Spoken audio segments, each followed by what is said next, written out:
You know. Because of the love that's inside, this love will make you reach out to that person. True or not true? So you're reaching out to that person is because of the love that is inside. And Jennifer say amen. So unless you have love inside, only then can you do the things for the one who's on the outside. True or not true? Stephen, when you had love inside you, your heart for Kim, only then could you do the things for Kim. True or not true?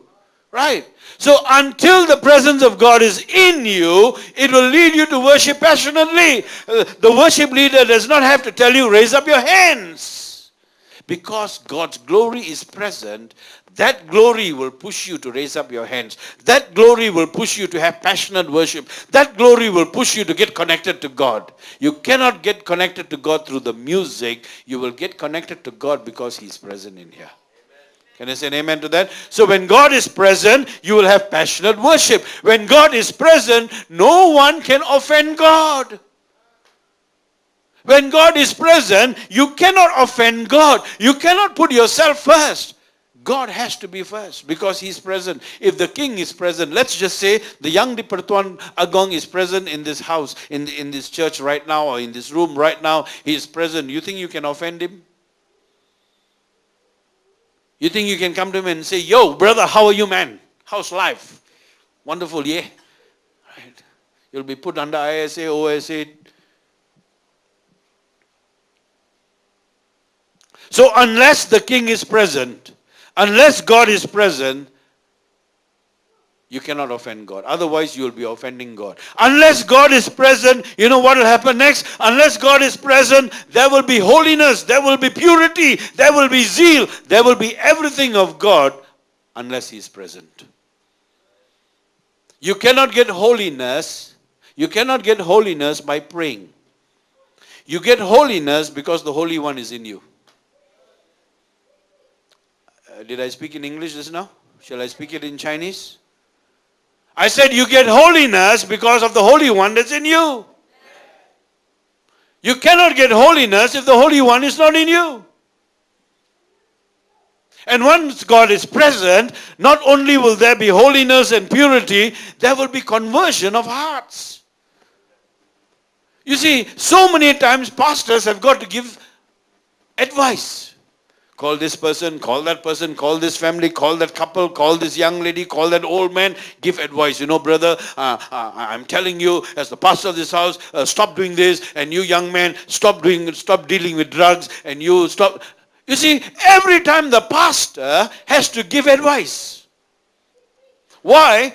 There is no conversion of heart. Do you know how many times the pastor has got to give advice to one church member? Not once, you know. As pastor, even of a small church, I can tell you this. I have to advise you 20 times times 20 times 20. Of the same thing. But if God is present, you don't need advice. God's presence Himself will break your heart to convert you. How many wives tried converting their husbands? Stop. You cannot convert them if God is not present in them. It is better for you to talk to the wall. And all wives say,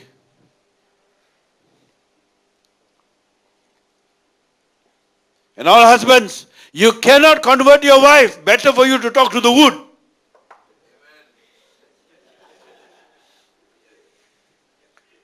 Because if God is not present in their lives, what you speak to them goes in and comes out to the other ear. That is why so many husbands are trying to change their wives. So many wives are trying to change their husbands. So many parents are trying to change their children. Nothing will happen if God is not present. Can you say an amen to that? That is why I say to all of you all today, listen to this carefully. You want your husband to change? Pray not for him to change. Pray for God's presence to come into him, that presence will change him. Can you say an amen to that? You want your wives to change? You want your wives to stop nagging? Pray for God's presence to come into her. Because when God's presence comes into her, all she has got is praises. And all husbands say, Amen. I know how many of you all are being nagged at home. You cannot stop your wife from telling you something 10 times. Cannot. It is in her nature to repeat herself. She's blessed with the nature. It's a blessing. Until God's presence come, then the blessing is yours. She cannot nag you anymore. Can you say an amen to that? And vice versa, church. We cannot change people unless God is present in their lives. And once God is present, not only conversions will come, conviction of sin. Do you know so many people are sitting in church and are not convicted of sin? You look, when Peter stood up to preach at Pentecost, after he had given a long sermon, what was the people's reaction? What was the people's reaction? Sister Stella, what was the people's reaction? They were cut to the heart. How many people in church are cut to the heart? I know of churches where the pastor is told not to preach on sin, because all the datos and the datins don't like it. Do you know when God is present, every time the pastor preaches, you will be cut to your heart. You will come and ask me, and so far none of you all have come to ask me. That means I know God is not present. Do you know if God is present, the first thing you will come and ask me after sermon is not to come and tell me, wow, it was a powerful sermon. No, you will come to ask me, what must I do to be saved? Did any one of you all come to ask me, what must I do to be saved? No. Why? Because God is not actively present in our lives. Can we say an amen to that? And when God is present, there will be confession of God's presence. Oh, you'll be telling to one another, wow, God is here. What happened to the two men at Emmaus? When Jesus touched their lives, what did they say? Didn't our hearts burn? Didn't our hearts burn when he spoke? You see, when God is present, your hearts will burn. You'll have heartburn. I said you'll have heartburn. And this is a good heartburn. It will clear the cholesterol levels. Can you say an amen to that? I said, can you say an amen to that? And when God is present, you don't have to pray for healing. The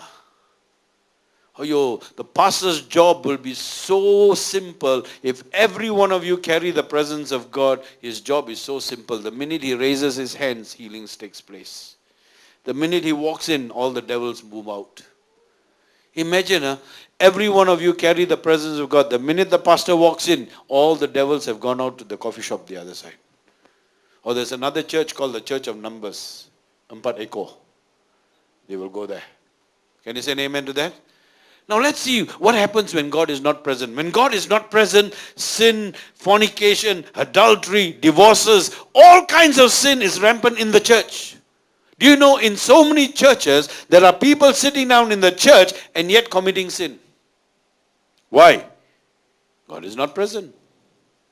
If God is not present, there will be no conversions, no convictions, no discernment, no transformation, lots of activities, lots of programs to draw people. I remember what always Papa Jonathan says, you can easily make a church grow by offering 50 ringgit to the next person that comes to church. Imagine if I were to offer 50 ringgit for everyone that comes to church. I'll have what you call immediate church growth. You know there are churches in America that advertise car lottery. You come to church, you get a number, at the end of the month you get a car. I think I must do that. Bernard, got any cars hanging around? More cheap cars? When God is not present, the music ministry and the worship leaders become sources of entertainment. I was just reading yesterday an article, there was a church in America where the music ministry had become so famous that the musicians started dressing themselves as Led Zeppelin. You all know Led Zeppelin? How many of you all know what Coben?